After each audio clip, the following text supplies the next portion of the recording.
Gracias por acompañarme una vez más. En esta sesión vamos a ampliar o vamos a continuar con un tema que vimos el mes pasado, las funciones ejecutivas y bueno, toda la parte de la neuro, evidentemente son conceptos muy amplios, pues bueno, dan para una maestría, ¿no? Entonces, bueno, yo siempre les intento traer el contenido, digamos, un poquito digerido y sintetizado, aunque obviamente aquí podríamos estar un semestre entero solamente hablando de estas cuestiones. En la otra sesión pudimos introducir qué son las funciones ejecutivas y sobre todo abordé más los temas relacionados con los modelos teóricos, es decir, cómo surge no este concepto de funciones ejecutivas, la evolución que tiene dentro de la neurociencia, la neurología y obviamente de la psicología, dado que, como les comentaba, la neurociencia o la neuropsicología es una disciplina relativamente joven, de manera que estamos hablando que los mayores avances que ha habido en este campo se han producido posiblemente en los últimos 30 años, aunque ya vimos que a principio de siglo era cuando ya se empezaba a hablar y a perfilar el concepto de lo que ahora ya conocemos como funciones ejecutivas, y entonces hablamos de autores como Lesac, que fue uno de los propulsores y de los padres de las funciones ejecutivas. Somos poquitos por ahora. Tenía pensado que fuera un poquito más dinámico precisamente por si alguno ya había podido tomar la primera clase, pero me gustaría conocer antes de entrar de lleno qué conocen de las funciones ejecutivas, si saben lo que es y si saben, pues que me lo pueden poner por el chat. Ahorita no vamos a abrir micrófonos, o bueno, si quieren, como somos poquitos, no habría problema, pero me gustaría preguntarles a los que están si han escuchado alguna vez de las funciones ejecutivas y si saben para poder hacer una introducción o ir directamente.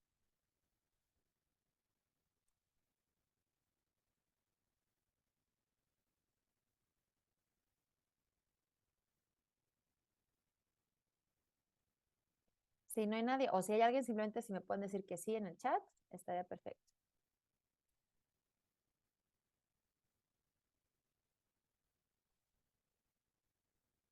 Bueno, les voy a dar un chancecito todavía porque recién andan llegando algunos de ustedes.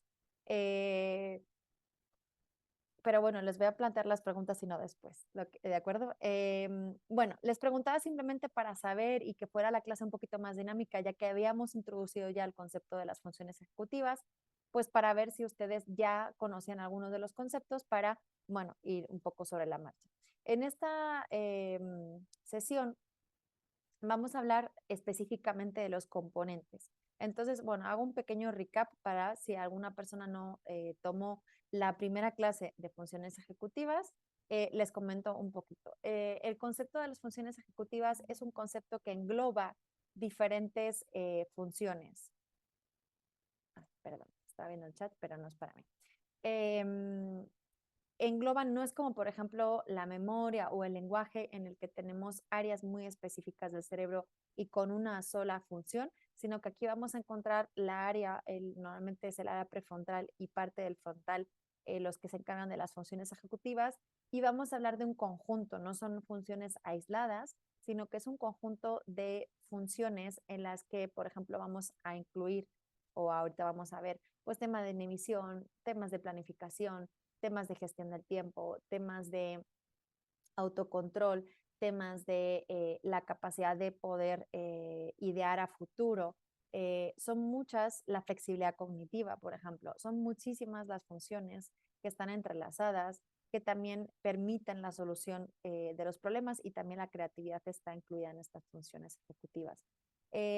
Dentro de nosotros en neuropsicología, cuando hablamos de estas funciones, las asemejamos como al director de orquesta. Digamos que las funciones ejecutivas trabajan en conjunto con otras funciones cognitivas. Cuando me refiero a funciones cognitivas, estamos hablando de la memoria, del lenguaje, del razonamiento, de la percepción. Todos estos componentes obviamente tienen que funcionar, ¿no? Al nivel de cerebral están localizados en distintas áreas, pero tiene que haber una que coordine todas ellas para resolver los problemas que nos enfrentamos en el día a día. Entonces, en ese sentido, la metáfora que se utiliza más frecuentemente y que quizá ya hayan escuchado de las funciones ejecutivas, bueno, o del lóbulo prefrontal, precisamente es ese director de orquesta. las funciones ejecutivas tiran, ¿no? mucho de otras funciones, se nutren mucho de otras funciones. En realidad, para que nosotros, por ejemplo, podamos resolver un problema, obviamente tenemos que acceder a información que está en la memoria a largo plazo, percibir la información que tenemos en ese momento para poder solucionar ese problema. Y también tenemos que ir a un almacenamiento de memoria en la que nosotros podamos rastrear cuántas veces nos hemos encontrado en situaciones parecidas y si no parecidas, pues lo más parecidas posibles y ver qué estrategias pudieron fallar o funcionar. Y obviamente a lo mejor va a implicar áreas del lenguaje en el momento que yo tengo que emitir algún tipo de respuesta verbal y también obviamente va a haber una parte de componente motor que va a depender de las áreas motoras. Entonces, como ven, para las funciones ejecutivas necesitamos necesariamente de muchas de las otras funciones cognitivas para que funcionen correctamente. Y esto es importante saberlo porque vamos a encontrar lesiones en las áreas que están destinadas a las funciones ejecutivas y vamos a encontrar problemas con pacientes que quizás esas áreas las tienen preservadas, pero que están dañadas algunas de las otras, ¿de acuerdo? Entonces, para que vean que evidentemente nosotros estudiamos el cerebro como por bloques en los distintos lóbulos y las distintas regiones cerebrales, pero en la esencia, en los modelos más actuales de neuropsicología, que esto también creo que pude hablar de ello en otras sesiones anteriores, es un modelo conexionista, de manera que ya no estamos hablando de entidades independientes, de bloques y de funciones independientes, sino que hay una interdependencia y una conectividad, de manera que entre todos los lóbulos suele haber conexiones, de manera que eso explicaría precisamente cómo hay problemas en determinadas funciones cognitivas sin que haya una afectación directa en esas áreas, porque a lo mejor puede haber una afectación, digamos, en las vías cerebrales que unen esas con otras que son necesarias para ese proceso en concreto, ¿de acuerdo? Las vías cerebrales yo las comparo siempre como si fueran las carreteras, ¿no? Entonces, en el momento que hay un corte en esa carretera, si no tenemos una alternativa, pues obviamente nunca vamos a acceder al destino final, que en este caso, pues es la función en concreto. Bueno, pues dicho un poquito esto, vamos a empezar, ay, que no quiere pasar la diapositiva, ya está, a especificar los tipos de componentes de las funciones ejecutivas.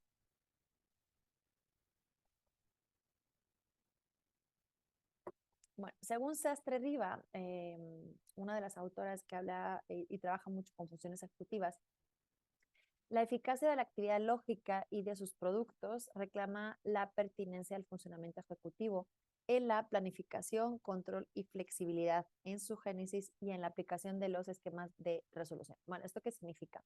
Toda actividad lógica, es decir, todo lo que implica nuestra lógica, nuestro razonamiento, requiere de las funciones ejecutivas de planificación, control y flexibilidad, que son como los componentes neutrales, ¿no? Los más primigenios, los centrales del funcionamiento ejecutivo, del cual obviamente se derivan muchos más que ahorita vamos a ver. Y obviamente nosotros, para poder elaborar productos de lógica y razonamiento, necesitamos estas funciones tanto en el origen del razonamiento como en la manera, como les decía antes, en el momento en que nosotros lo aplicamos, ¿no? En que empezamos a tomar acción, aplicamos esa lógica a algo. Entonces, ella diferencia tres componentes principales: el control de la atención, en el que encontraríamos la atención selectiva, la atención sostenida y la inhibición. Aquí, pues igual un apunte, por si acaso de hecho, la clase de atención la tengo preparada para más adelante. La atención selectiva se dedica precisamente a la capacidad que tenemos de focalizar, ¿no? De seleccionar una determinada información en un entorno en el que tenemos muchos estímulos, porque nuestro cerebro, aunque no lo pensemos, está procesando todo lo que tenemos alrededor inconscientemente. Entonces, cuando le ponemos la atención es donde nosotros le ponemos la conciencia, y esa parte de la información de nuestro alrededor a la que prestamos atención, esa es la capacidad selectiva. La sostenida es la capacidad que tenemos de mantener el arousal, ¿no? El nivel de atención durante un largo periodo de tiempo. Esto, por ejemplo, cuando estudiamos, cuando estamos viendo una película, eh, los, las personas de seguridad que están viendo vídeos constantemente para ver si detectan alguna cosa. Esos serían como ejemplos muy clásicos de atención sostenida. Y la inhibición es esa capacidad que tenemos obviamente de controlar nuestros impulsos y de controlar a veces las respuestas que son más automáticas, ¿de acuerdo? En el que a veces diríamos, ok, pues esto en un contexto yo lo haría así, pero estoy en otro contexto, entonces me inhibo esa respuesta que es más automática y elijo una respuesta que es más adecuada. El segundo componente estaría relacionado con el establecimiento de un objetivo. Y aquí encontraríamos como los subcomponentes o las funciones más específicas de la iniciativa, es decir, la capacidad tenemos de iniciar la acción, de iniciar los pasos necesarios para conseguir nuestras metas, ¿vale? De podernos motivar y dar ese primer paso, la planificación, la organización, que estos son claves, y las estrategias de resolución. Y el tercer componente vamos a encontrar la flexibilidad cognitiva. Acá vamos a encontrar o qué tiene que ver, digamos, qué otros procesos más macros están relacionados con la flexibilidad cognitiva. La memoria de trabajo, que es la capacidad que tenemos de manipular cierta información que estamos teniendo online de manera, digamos, es como si nosotros estuviésemos accediendo a nuestra nube y estamos haciendo, ¿no? Editando un documento que está en nuestra nube. Es una información que tenemos en ese momento y la estamos manipulando en el mismo momento, ¿vale? Por eso se llama memoria de trabajo. Estamos trabajando a la vez que la estamos reteniendo durante un periodo corto de tiempo. Cuando este periodo de tiempo ya se amplía, estaríamos hablando de memoria a corto plazo y obviamente cuando se almacena y ya ha pasado mucho más tiempo, a largo plazo. Para la flexibilidad cognitiva, otro componente muy importante es el cambio atencional, la capacidad de estar prestando atención a una cosa y cambiar a otra. Esto obviamente tiene que ver mucho con la flexibilidad. Nosotros, por ejemplo, pues estamos atentos a esta sesión, pero si ahorita sonase un pitido de un claxon de un coche, obviamente nuestra atención sería ahí, ¿no? Porque por el mecanismo, obviamente, de supervivencia, pero nosotros cambiaríamos y luego podríamos volver otra vez acá, ¿de acuerdo? Eso implica, obviamente, tiene que ver mucho con la flexibilidad cognitiva. La automonitorización, que es la capacidad que tenemos de supervisar nuestra propia actividad, obviamente, la transferencia entre datos y la autorregulación que tiene que ver con la inhibición, como decíamos antes, la capacidad de regular nuestra conducta. Y cuando hablamos de conducta, recuerden también que aquí hablamos de conducta motora, los pensamientos es conducta, lo que hablamos es conducta, lo que sentimos es conducta, ¿de acuerdo? Entonces, una autorregulación a todos sus niveles, físico, emocional, motora y obviamente a nivel cognitivo. Bueno, vamos a ir viendo poquito a poco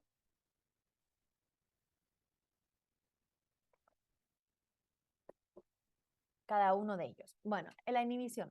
En concreto se describe como la habilidad para resistir los impulsos y detener una conducta en el momento adecuado. Esto, bueno, no se comentaba porque eso creo que va al final, pero bueno, las funciones ejecutivas son las últimas funciones, es la área cerebral en la que se desarrolla más tardíamente, es la última que se desarrolla. Esto lo explico ¿por qué? Porque obviamente muchas de las cuestiones que les estamos diciendo, que les estoy diciendo, van a ver que son cosas que se ven muy claras en los niños pequeños. Cuando somos pequeños, nosotros nuestra capacidad de inhibición es mínima, es decir, cuando tenemos frío, nos quejamos, protestamos. Cuando queremos un caramelo, lo agarramos sin pensar en si podemos comerlo o no, ¿de acuerdo? Entonces, eso es algo que cuando vamos madurando se va perfeccionando y lo que se espera obviamente de un adulto ya por encima de los 20 años es que obviamente estas capacidades estén lo suficientemente maduras como para tener un comportamiento adecuado de inhibición, ¿no? En que nosotros podemos adaptarnos a los distintos contextos, evidentemente viene muy vinculado con el tema de las normas sociales y esta parte de, bueno, ser capaz de demorar la recompensa, ¿no? Cuando nosotros no somos capaces de demorar la recompensa, la queremos de inmediato y eso es una baja capacidad de resistir los impulsos. Depende de la edad, esta función se utiliza para inhibir la respuesta prepotente o una respuesta en marcha. Prepotente es la que tiene más potencia, la que está más fortalecida o la que es más habitual en ese contexto y en esa edad. O respuesta en marcha y la memorización de información irrelevante, la interferencia mediada por la memoria de eventos previos y la interferencia perceptual en forma de distracción. La inhibición aquí es que tiene muchos componentes. Uno es yo por ejemplo estoy hablando y estoy inhibiendo primero todos los estímulos y los ruidos que tengo alrededor, pero también estoy inhibiendo quizás mi hilo de pensamiento interno y también estoy inhibiendo la memoria que tengo de otras ideas que me están surgiendo a la vez que les estoy haciendo la presentación. Igual me estoy acordando de otras veces que he dado la clase o otros temas o otras cuestiones o anécdotas con mis pacientes. Pero en este contexto yo soy capaz de inhibir esos pensamientos intrusivos que, aunque sean positivos, es decir, me van a desviar de mi objetivo. Y entonces nosotros tenemos esa capacidad, ¿de acuerdo? Y entonces también hay una parte de la inhibición que es la de poder inhibir una respuesta en marcha. Si yo, por ejemplo, estoy caminando, eh, pero de repente veo un coche a lo lejos, yo ya estoy dando una respuesta en marcha de la que estoy caminando, pero ahí puedo inhibir esa respuesta, detenerme y esperar a que, por ejemplo, el coche pase. Eh, la inhibición, o bueno, las funciones ejecutivas, una cosa muy relevante que tienen, eh, creo que no les puse el dato, pero se ha observado que tienen un mayor nivel de capacidad predictiva de éxito en la vida, en todos los ámbitos, más allá del CI, del cociente intelectual. Entonces, la inhibición tiene que ver mucho con eso, cuando nosotros somos capaces de inhibir esas respuestas y obviamente inhibir el tema de los impulsos y ser capaces de posponer nuestras metas, obviamente son factores muy eh, ¿cómo es la palabra? Eh, van a favorecer que realmente podamos conseguir, correlacionan con rasgos de personalidad y con éxito en la vida. Entonces es muy importante tener estas habilidades bien entrenadas. La inhibición tiene dos funciones principales. Uno, impedir la interferencia de información que no es pertinente en lo que estamos haciendo en ese momento. Y obviamente suprimir informaciones previamente pertinentes, pero que en este caso, por ejemplo, no serían útiles, ¿vale? Entonces es tanto la información no pertinente en que vamos percibiendo en ese momento como la que tenemos previa, que igual en ese momento ya no es útil, ¿de acuerdo? Bueno, como les decía aquí, influye en el rendimiento académico, la interacción psicosocial, la autorregulación es necesaria para las actividades cotidianas. Fíjense también en la parte social, ¿no? Esta parte de que si nosotros no somos capaces de inhibir los estímulos, cuando somos niños se nos permite, pero cuando somos adultos, pues la verdad es que genera muchos problemas. Se vincula estrechamente al control atencional porque supone un dominio en la capacidad para inhibir comportamientos automáticos e irrelevantes. Para que el niño haga una selección apropiada de la información pertinente y mantenga su atención durante periodos largos de tiempo, es esencial que aprenda a inhibir respuestas que surgen de manera automática. Respuestas que surgen de manera automática es querer jugar, platicar o hablar de otros temas, ¿no? Esto en el caso, por ejemplo, de los niños. Eh, pero en el caso de los adultos, como les decía, pueden ser de muchas diversas tareas. Nosotros cuando encontramos pacientes que están desinhibidos, pues les intentamos centrar para que trabajen en sesión, pero a lo mejor están hablando de una anécdota de hace 20 años, de lo que comieron o simplemente están distrayendo, no son capaces de controlar ese discurso interno y lo tienen que hacer verbal y oral, ¿no? De manera que interrumpe, inhibe, no lo son capaces de inhibirlo.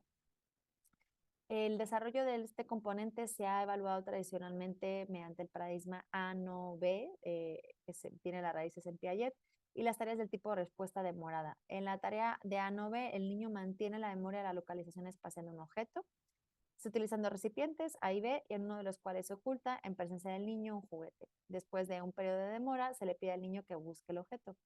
Cada dos aciertos consecutivos se cambia el objeto al otro recipiente. Entonces, en la tarea, si el niño no es capaz de entender, eh, de inhibir la respuesta, de buscar el sitio donde lo encontró la otra vez, va a ir y va a ir al sitio donde no lo tiene, ¿de acuerdo? Pero si quedan fijados y no son capaces de inhibir esa respuesta automática, no sé si les ha pasado una vez con algún tipo de videojuego que a lo mejor están dando, ¿no?, a un botón o están incluso haciendo alguna tarea mecánica en el ordenador y entonces a lo mejor están dando, no sé, al enter y al control, lo que sea. Entonces llega un momento que a lo mejor de repente algo cambia y ya ese botón ya no funciona. Bueno, pues ahí es la inhibición.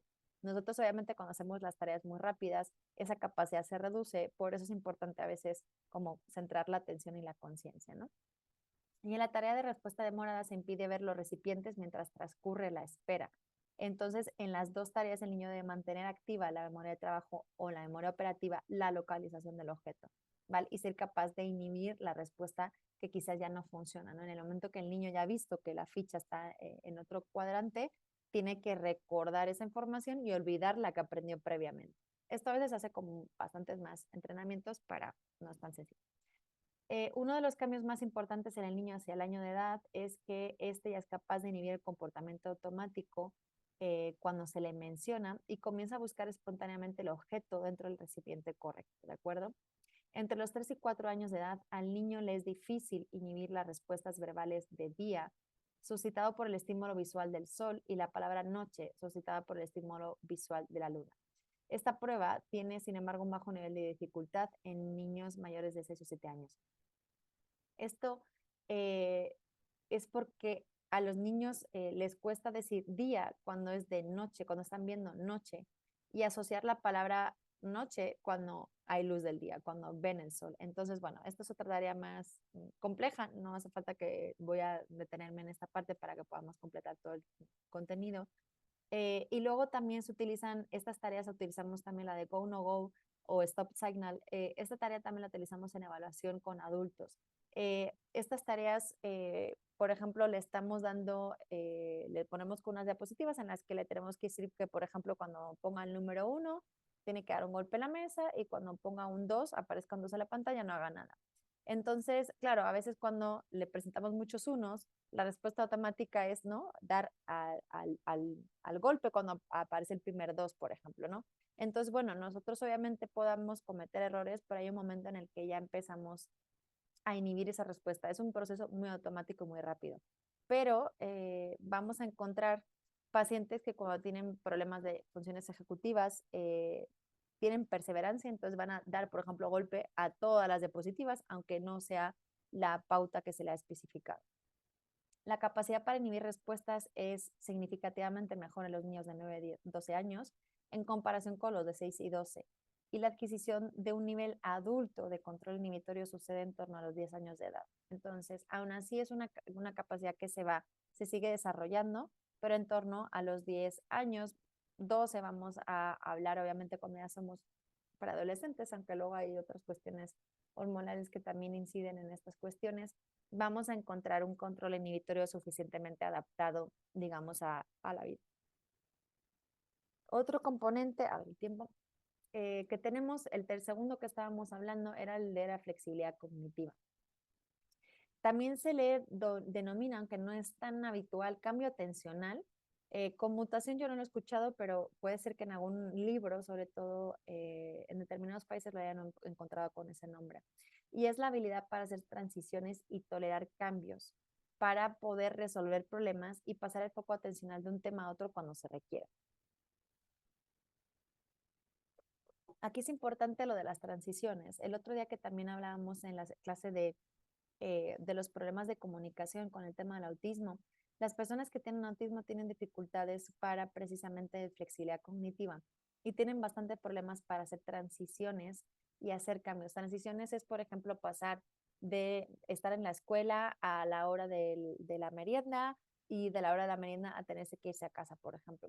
El tema de cambiar, porque evidentemente esos cambios de tareas, esas transiciones que todos hacemos de una manera fluida, eh, en el día a día, nosotros hacemos muchas transiciones, de manera que tenemos que ser capaces de, como ustedes han soltado quizás lo que han hecho antes, han acudido a que la clase, están en la clase y después son capaces de transicionar hacia la siguiente tarea que tengan o la siguiente actividad, ¿no? La flexibilidad también tiene mucho efecto en la capacidad para resolver problemas. Si nosotros nos quedamos enganchados en una solución que, por ejemplo, tuvimos en un momento del tiempo, pero que ya no funciona y seguimos estando enganchados, no vamos a poder resolver, nuestra capacidad para resolver problemas va a ser mucho menor. Es importante tener en cuenta que la flexibilidad, el problema requiere salirse un poco del problema y poder tener información adicional para resolverlo. Eso requiere la flexibilidad también. Y obviamente, bueno, si yo estoy poniendo una solución al problema y no funciona, en lugar de perseverar, yo puedo intentarlo una vez, incluso dos, pero si veo que no funciona, yo lo que hago es que reevalúo y entonces empiezo a buscar otra alternativa. Ahí también viene la flexibilidad, ¿vale? No quedarnos enganchados en una solución que no está funcionando. Y obviamente también la parte de cambiar el foco atencional, ¿no? En función de lo que requiera. como les decía, o sea, yo puedo estar prestando atención a esto, pero si de repente surgiera algo o suena mi teléfono, mi atención se va a ir allá, ¿de acuerdo? Se trata de un proceso mental que depende de la edad, que tiene una capacidad limitada para cambiar intermitentemente de una a varias reglas, imponiendo a los procesos de inhibición y a la memoria de trabajo demandas adicionales. Esto quiere decir que obviamente la flexibilidad va a desarrollarse conforme la edad, es decir, va a estar igual que el control inhibitorio, vamos a encontrar un adecuado nivel de capacidad a una determinada edad, pero también obviamente, como de nuevo decíamos, son procesos o componentes que tienen que ver con otros y que ponen, obviamente, demandan de otros procesos cognitivos como pues la memoria de trabajo y los procesos de inhibición. Si yo no soy capaz de inhibir la respuesta que no está funcionando, tampoco puedo ser flexible para buscar otra, ¿no? Entonces, como ven, están muy estrechamente relacionados y implica el desplazamiento del foco atencional de una clase de estímulo a otro y el sistema de control debe permitir alternar entre dos sets cognitivos diferentes, ¿no? Aquí pues igual a veces cuando estamos viendo la televisión y utilizando la tablet, ¿no? Entonces a veces estamos escuchando, a veces volvemos y a veces escuchamos y a veces volvemos o estamos leyendo y estamos con alguien nos habla y somos capaces de cambiar y de prestar la atención a esa persona que nos está hablando y también cuando termina de hablar de volver la atención y pues por ejemplo continuar leyendo donde nos hayamos quedado, ¿no? Entonces igual la memoria de trabajo, recordar donde nos habíamos quedado la tarea que estábamos haciendo en ese momento o también el punto de la conversación, en el punto en el que lo dejamos, ¿no? Eh, También se refiere a la habilidad para cambiar rápidamente de una respuesta a otra, empleando estrategias alternativas, de nuevo, ¿no? El poder, si yo estoy viendo que una respuesta no me está funcionando, pues cambio a otra, ¿no? Si yo estoy, por ejemplo, dando una conferencia y estoy dando un temario y estoy viendo que a lo mejor el chiste que conté, pues a la gente ahí decimos no lo pillé, no lo pilló, decimos en España, si no lo captan, pues entonces es como, ok, y entonces reajusto mi comportamiento o estoy viendo que la gente no está entendiendo lo que estoy diciendo, igual puedo adaptar mi lenguaje o igual puedo hablar más despacio o igual puedo utilizar un ejemplo, una metáfora o igual puedo, ¿no? Entonces yo voy adaptando mediante estrategias alternativas mi respuesta en función de los cambios del entorno que voy percibiendo. También implica un análisis de las consecuencias de la propia conducta y un aprendizaje de los errores, pues lo que les decía de nuevo, ¿no? Si yo no soy, si necesito ser capaz de darme cuenta de que mi estrategia no está funcionando para poder plantear otra. Se estima que la flexibilidad cognitiva aparece entre los 3 y los 5 años cuando al niño se le facilita cambiar de una regla a otra, por ejemplo, en tareas de clasificación de objetos. Esta tarea es muy habitual, son las tarjetas de Wisconsin en la que tiene que utilizar el niño, tiene que clasificar unas tarjetitas que tienen una forma y hay diferentes normas por color, por número de elementos y color y por forma. Entonces, nosotros dejamos que el niño vaya colocando la estrategia. Hay una pauta que tenemos que seguir nosotros, entonces evidentemente son 3 reglas. Si 2 veces le decimos que es un error al niño o al adulto, esta prueba se utiliza en todas las edades, pues obviamente ya solamente me queda la tercera categoría de clasificación, ¿no? Eso es lo que sería una persona con una flexibilidad cognitiva adecuada, ¿no? Si estoy probando por forma y no es, y estoy probando por color y no es, pues la tercera tiene que ser por número. Y así, y durante la aplicación se cambian las normas. Entonces, las personas que tienen una adecuada flexibilidad cognitiva ya empiezan a percibir, ok, me han cambiado la norma, entonces ahora, pues de nuevo, tengo 3 estrategias, pues empiezo a probar hasta que me dan la pauta y acierto y empiezo a categorizar con esa pista que me han dado. Está claro que la flexibilidad depende, bueno, entonces hasta entre los 3 y los 5 años ya surge esta capacidad, entonces como ven un poquito antes que las otras que estábamos viendo. Esta flexibilidad depende del número de reglas que se incluyen a la tarea, como les decíamos, obviamente, pues cuanto más o es más compleja y evidentemente pues hay más posibilidad de perseveración cuando las reglas son muy amplias, pues solamente por el número de intentos, es normal, ¿no? Lo que sucede con los pacientes que tienen daño en las funciones ejecutivas es que a veces no perciben, no integran esa pauta, esa corrección que se les está haciendo y persisten y perseveran en la misma respuesta que se les está diciendo que es incorrecta, pero no son capaces de darse cuenta de eso y pasárselo a otra cuestión, ¿no? Dentro de la flexibilidad podemos encontrar distintos componentes como la producción de ideas diferentes. Aquí tiene que ver mucho, obviamente, con la creatividad, la consideración de respuestas alternativas y los cambios necesarios del comportamiento para adaptarse precisamente a estos cambios de la situación que les estaba planteando. Y al final, el fin último es para que podamos lograr los objetivos que tenemos. Existen dos formas de flexibilidad. La reactiva, que implica la capacidad de modificar el comportamiento en función de las exigencias del contexto, es decir, reacciona, va en respuesta al entorno. Y la flexibilidad espontánea, que tiene que ver con la producción lo llamamos fluidez, ¿no? Flujo de ideas y de ítems, ¿no? En respuesta a instrucciones simples. Aquí lo vamos a ver en tareas de fluidez verbal, por ejemplo. La flexibilidad espontánea exige inhibición de respuestas y de estrategias automáticas y la producción de pensamientos divergentes y creativos. La capacidad para cambiar de una regla con un comando a otro, con dos comandos, se manifiesta a los 4 años de edad y con la edad mejora la capacidad para manejar comandos más abstractos. Evidentemente, cuando yo estoy diciendo una serie, por ejemplo, en tareas de fluidez verbal, en la que, por ejemplo, estoy diciendo colores, pues claro, yo puedo decir los colores, ¿no? Los típicos. Y la capacidad de inhibición sería, por ejemplo, no decir algunos que ya hemos dicho y también no decir palabras que no sean colores, ¿de acuerdo? Entonces, como ven, la flexibilidad tiene que ver mucho también con la capacidad de inhibición.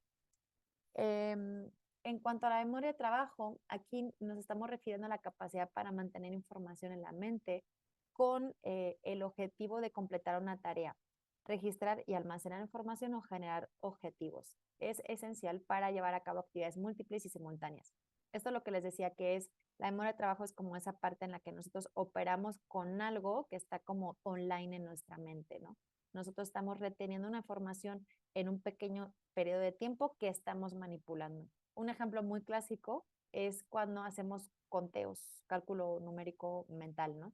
Entonces estamos diciendo 3 más 2, 5, entonces tenemos que tener el 3 más el 2 en la memoria de trabajo y además acceder a nuestra memoria semántica y nuestra almacén a largo plazo y determinar que 3 más 2 es 5 porque lo aprendimos en la escuela, ¿vale? Entonces, pero esa parte de 3 más 2 más 3, entonces me tengo que acordar que ya llevo 5, le sumo 3 y luego le sumo otros 3, me acuerdo que ya llevo 8, entonces le sumo otros 3, ya son 11. Ven, yo estoy bajando información, pero a la vez la estoy manipulando.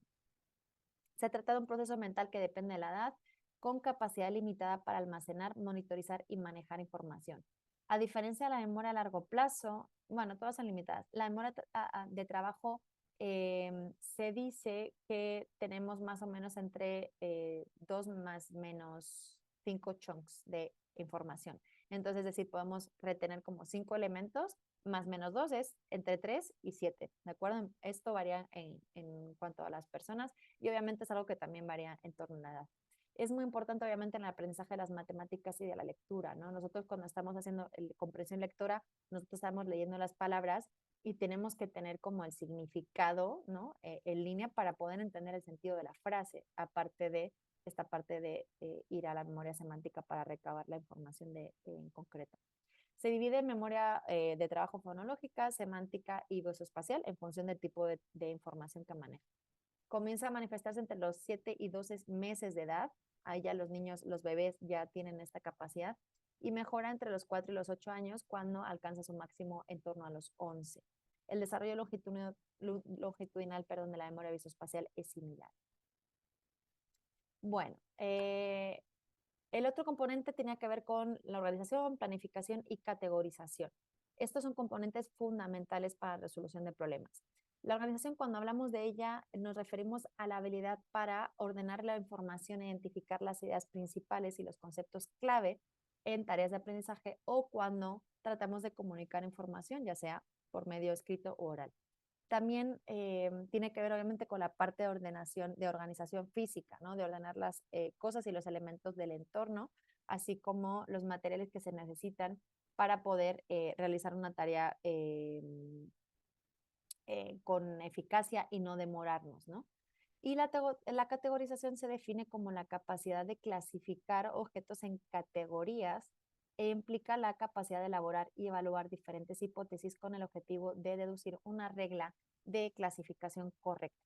La organización es poner orden, ¿no? Y la categorización es cómo yo ubico los diferentes elementos bajo una clasificación, una categoría más amplia. Es decir, nosotros, por ejemplo, tenemos perros, gatos, gallinas, y eso entra entre la categoría de animales. Esto nos permite mucho, eh, todo lo que tiene que ver con la organización nos permite, son atajos mentales para que nuestros recursos estén dirigidos a otras cuestiones, que no tengamos que hacer tanto sobreesfuerzo. Categorizar el mundo nos ayuda. A veces nos genera problemas con este tema de la reducción de las etiquetas y los estereotipos y demás, pero en realidad es un proceso psicológico y mental que nos permite pues entender el mundo. Si no, tendríamos que estar manejando muchísima información a la vez y entonces estaremos saturados, ¿no? Y hay personas que tienen problemas para categorizar y deducir precisamente cuál es la norma que, eh, que engloba, ¿no? Los distintos objetos o los distintos cuestiones. La planificación es otro componente de las funciones ejecutivas y que tiene que ver mucho con la organización también. Se refiere a la capacidad que tenemos para poder identificar y organizar una secuencia de eventos para poder lograr un objetivo concreto, ¿no? Entonces, nosotros cuando nos planteamos una meta, una tarea, un objetivo, lo dividimos en determinados pasos o eventos o sucesos, ¿no? Entonces, la planificación es poder establecer la correcta secuencia y obviamente también eh, llevarla a cabo, ¿no? Que esto, bueno, tiene que ver también con la parte de la motivación y la iniciativa. Entonces, obviamente, involucra una parte en la que nosotros nos tenemos que definir ese objetivo, una parte, digamos, conceptual, luego una, digamos, un poco más creativa en la que determinamos la mejor vía para alcanzarlo y obviamente, pues luego el desglose en los pasos y la ejecución de esos pasos. Este proceso depende de la edad y obviamente pues tiene capacidad limitada para prever o anticipar el resultado de la respuesta a fin de solucionar el problema. Se imponen demandas adicionales a los procesos de inhibición y a la memoria de trabajo, es decir, tienen mucho que ver con estos componentes. La capacidad para planear anticipando las consecuencias de la respuesta se manifiesta entre los 4 y mejora hasta los 15 años. Yo planifico, pero obviamente tengo que tener en cuenta cuál va a ser el resultado de los pasos que yo estoy determinando o la meta. Y entonces también implica una capacidad de monitorización para ver si eso no está funcionando, poder volver y modificarlo, ¿de acuerdo? Entonces obviamente yo tengo que tener, cuando planifico, tengo que tener una visión a futuro que eso normalmente, obviamente, eso sí que ya se desarrolla, como decíamos, pues un poco posteriormente en torno a los 15 años. Desde los 3 años el niño comprende la naturaleza preparatoria de un plan y es capaz de formular propósitos verbales simples relacionados con eventos familiares. Puede solucionar problemas y puede desarrollar estrategias para prevenir problemas futuros.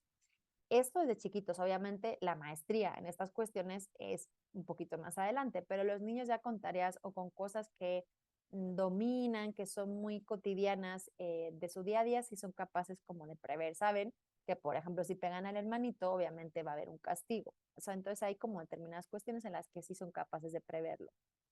Este tipo de planeación es simple y menos eficiente la habilidad para programar, que obviamente ya empieza a mejorarse en torno a los 7, 11 años, en los que obviamente aquí el plan de acción es mucho más organizado y mucho más eficaz, ¿no? Los niños a veces, pues si les preguntan, ya recordarán, pues se les ocurren cosas muy divertidas y a veces no muy realistas, ¿no? Entonces, o desordenados, a veces los pasos los hacen en desorden. Tal parece entonces que desde el nacimiento hasta la adolescencia se observa un desempeño gradualmente mejor en tareas de solución de problemas y el progreso que se desacelera pero se mantiene durante la adolescencia. Aquí estamos hablando del desarrollo, obviamente cuando tenemos personas adultas que tienen alteración en estos procesos, vamos a ver que aunque por edad tendrían que obviamente dominar estas cuestiones, no van a no van a ser maestros en estas cuestiones. En la mayoría de los casos, el desempeño en esta etapa de desarrollo es ya equivalente al de un adulto. Y bueno, de Luca y colaboradores se encuentran que la cúspide de las habilidades para solucionar problemas se logra, sin embargo, después de la adolescencia entre los 20 y los 29 años. El control o monitoreo comprende dos aspectos. El primero se refiere al hábito de controlar el propio rendimiento, lo que les decía, poder supervisar la propia realización de la tarea o inmediatamente después de supervisarla. Una vez que ya lo he completado, veo cómo ha quedado, digamos, ¿no? Con el objetivo de ver, obviamente, si la meta, mi objetivo, lo he cumplido. Y el segundo aspecto es lo que los autores llaman autocontrol o self-monitoring, que tiene que ver con la conciencia que tiene el niño acerca de los efectos que provoca su conducta en los demás. Eso tiene que ver, es decir, si yo pego a mi hermano, obviamente mi hermano va a lastimarse, va a llorar, se va a sentir mal y mi mamá se va a enojar. Ok, anticipo esa parte. Se trata de un proceso mental conocido también como proceso metacognitivo. Metacognitivo es que es como pensar sobre el propio proceso. Depende de la edad, tiene capacidad ilimitada y nos permite autoevaluar y controlar el proceso de planeamiento antes de tomar la decisión final para asegurarnos que la solución al problema es la mejor. Esta capacidad precisamente de monitorizarnos y controlar nuestra propia conducta en torno a la solución se explora en la capacidad para corregir una oración. Por ejemplo, mi postre favorito es radios con crema en lugar de fresas. Estas capacidades se manifiestan a los 4 años de edad y mejoran hasta la adolescencia. Es decir, yo he dicho la frase, pero en ese momento me puedo dar cuenta de que metió la pata y he cometido un error y la corrijo en ese momento. La fluidez verbal que ya estábamos, ya les había hecho unos comentarios en cuanto a la flexibilidad, tiene que ver, se considera como parte de las funciones ejecutivas y se evalúan con pruebas de fluidez que pueden ser fonológicas o semánticas. Fonológicas son palabras que empiecen por tal letra y semánticas son palabras que pertenezcan a una categoría determinada. Como decíamos, obviamente implica que haya una inhibición de palabras que no pertenezcan a la pauta que se ha especificado para esa tarea y obviamente una implementación de estrategias que nos permitan generar el mayor número posible de palabras, ¿no? El desempeño en ese tipo de tareas está influido por los niveles de vocabulario del niño y del adulto, obviamente, eh, y del nivel sociocultural. Un nivel bajo educativo de los padres se asocia a una baja producción en pruebas de fluidez verbal. Las habilidades de fluidez verbal, tanto en la semántica como en la fonológica, mejoran con la edad y parecen alcanzar su máximo desarrollo entre la adolescencia y la adultez temprana. La prueba de fluidez fonológica tiene un nivel de dificultad mayor que se refleja en una menor producción de palabras al compararlo con la fluidez de semántica. Normalmente nos cuesta más la tarea de fluidez fonológica que la semántica, porque en la fonológica tenemos como en realidad no es más restringido, pero sí nos cuesta un poquito más. Y esto lo vamos a encontrar en los pacientes que tienen daño cerebral, también que tienen la mayoría alteraciones en estos componentes, obviamente cuando tienen lesiones en la área frontal y prefrontal. Otros componentes o cuestiones de las funciones ejecutivas, la toma de decisiones, que obviamente tiene que ver con la capacidad para analizar información del problema, la información que tenemos almacenada y obviamente determinar los errores que hemos cometido en el pasado en situaciones parecidas y los riesgos que implicaría cada una de las decisiones posibles. Esto se utiliza con la prueba, la evaluamos con la prueba de juego Iowa, entre otras cuestiones, y vamos a ver que ya entre los 6 y los 12 años ya existe la toma de decisiones, obviamente pues va a ser mucho más eficiente ya en la etapa adulta, entre los 18 y los 25 años. La iniciativa también se incluye dentro de las funciones ejecutivas y ya decíamos que es esa habilidad o esa capacidad para iniciar una tarea o actividad sin que haya una motivación externa, sin que nos inciten, es decir, que es como una capacidad, una iniciativa propia, yo la inicio. Incluye aspectos tales como la habilidad para generar ideas, respuestas o estrategias de resolución de problemas de modo independiente. Y obviamente el control emocional, pues lo estábamos mencionando antes de la parte de la inhibición, pues obviamente hay una parte en la que también nosotros podemos regular nuestras, a ver, voy a ir avanzando un poquito, nuestras emociones. En cuanto a la autogenia, que es un poco el desarrollo, como yo les decía, las funciones ejecutivas son las últimas que llegan a desarrollarse del todo, normalmente ya en la etapa adulta. Empiezan en torno a los 12 meses, pero hay dos picos en los 4 o los 18, ya ven que son como bastante separados, y se estabiliza posteriormente y declina con la vejez. El aumento del volumen de la corteza prefrontal es lento hasta la edad de los 8 años y más rápido entre los 8 y los 14. Por eso muchos de estos componentes hemos visto que entre los 7, 11, 12, 13, 14 es cuando tienen un poquito picos de mayor eficiencia. Y a partir de ahí se estabilizan hasta adquirir los valores de adulto en torno a los 18, aunque se han encontrado estudios que dicen que todavía las funciones, la corteza prefrontal se sigue desarrollando todavía en los 20 y algo y hasta más o menos llegados los 30, que el mayor culmen o el pico de madurez es en torno a esas edades y luego a partir de ahí pues decrece. Se inicia temprano durante la lactancia y se prolonga incluso la adultez, son las que tardan más tiempo en desarrollarse y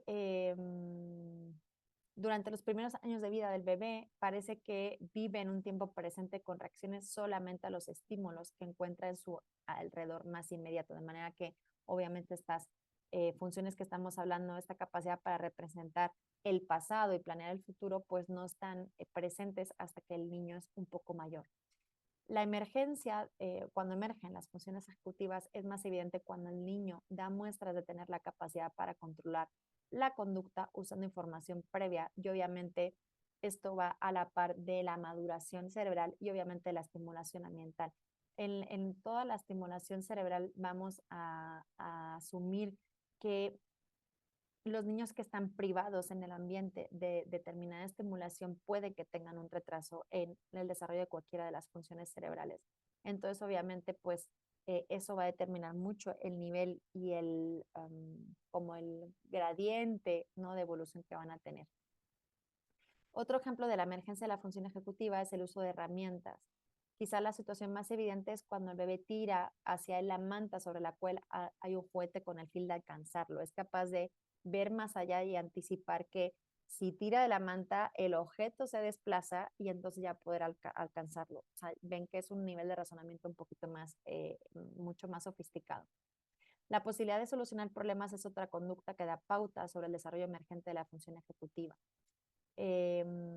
Solucionar el problema de tomar el juguete que está al alcance de su vista cuando la trayectoria de su mano es interrumpida por una barrera, que es el diseño que utilizó de Hammond de la pared de la caja, requiere la inhibición de la conducta inadecuada para cumplir con su objetivo. Es decir, si yo tengo algo que me impide utilizar la mano, el niño yo debo inhibir la respuesta sabiendo que mi mano no va a poder alcanzar el objeto y a lo mejor tengo que utilizar la estrategia de voltearlo y utilizarlo por el lado.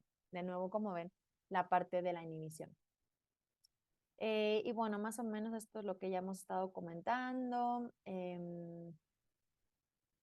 La modificación de las funciones ejecutivas a través de la vida se ha correlacionado con cambios a nivel estructural y funcional de los lóbulos frontales. Sin embargo, los pocos estudios que han relacionado las tareas específicas de una función ejecutiva con su correspondiente activación cerebral han demostrado la participación de otras áreas cerebrales, que es lo que les comentaba en el principio. Y a ver, es que sí, pensé que no me iba a dar tiempo y sí, al final voy un poco, no tengo todavía, como empezamos tarde, ahorita sí les dejo tiempo para eh, las respuestas. Bueno, esto es más o menos lo que les haya planteado y las funciones de solución de problemas. En realidad, esto es básicamente diapositivas que ya están embebidas en lo que hemos estado viendo. Solamente para terminar les añado esta de coordinación entre la cognición y la emoción. Esto obviamente tiene que ver, no habíamos comentado la inhibición, la parte de la cognición y hemos mencionado brevemente la parte de la emoción. Esto obviamente tiene que ver con la habilidad para satisfacer los impulsos básicos siguiendo estrategias socialmente aceptables, ¿no? En este caso, lo que es más importante no tiene que ser como el mejor resultado conceptual intelectual, sino el que va de acuerdo con los impulsos personales. En este sentido, la función principal del lóbulo prefrontal es encontrar justificaciones aparentemente aceptables para los impulsos límbicos, ¿no? Entonces, si las funciones ejecutivas metacognitivas fueran utilizadas en la solución de problemas sin involucrar a los impulsos límbicos, que digamos que son como los más primarios, la mayoría de los problemas sociales que se presentan en todo el mundo habrían sido resueltos. El tema es que obviamente yo tengo una pulsión, tengo una necesidad, tengo una emoción, tengo algo, ¿no?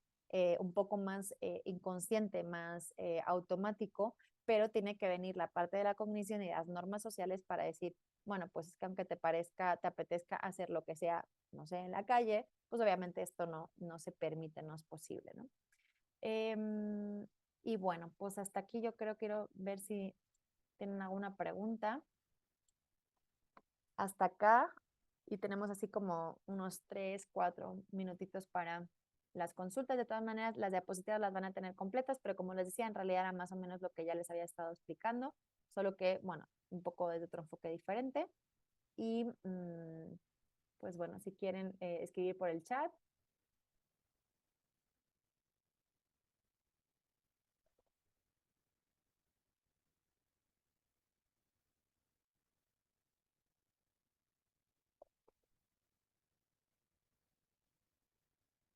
¿No hay dudas?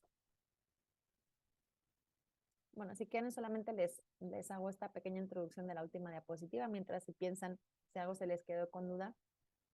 Nosotros utilizamos muchísimas pruebas de evaluación. En otra de las clases ya pudimos precisamente hablar de estos aspectos, pero bueno, simplemente mencionar que son tareas, representan tareas externas que requieren obviamente aplicar correctamente alguna de estas habilidades intelectuales que hemos estado comentando, aunque obviamente son tareas emocionalmente neutras. No utilizamos ejemplos como de la vida real, aunque obviamente debería ser, pero por ejemplo, algunas pruebas muy utilizadas son la de Wisconsin, que es la que les explicaba de las tarjetas.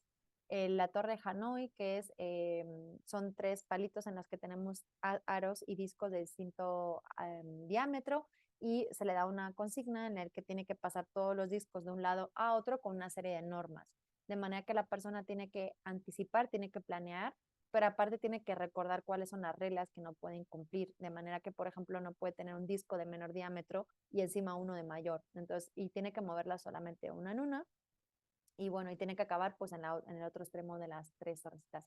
Y el Stroop, que a lo mejor es esa tarea que han observado o han encontrado una vez, que es que escriben, es una tarea con 3 etapas en las que se lee la palabra, luego se lee el color y en otra, en la tarea de Stroop, precisamente de interferencia, estamos leyendo, tenemos que decir el color de la tinta en la que está escrita una palabra, pero esas palabras son nombres de colores, de manera que hay una interferencia, porque el cerebro va a tender a leer la palabra pero en la tarea lo que queremos es denominar el color. Entonces ahí ven que tenemos que inhibir la respuesta automática, que sería leer el texto, y fijarnos solamente en el color.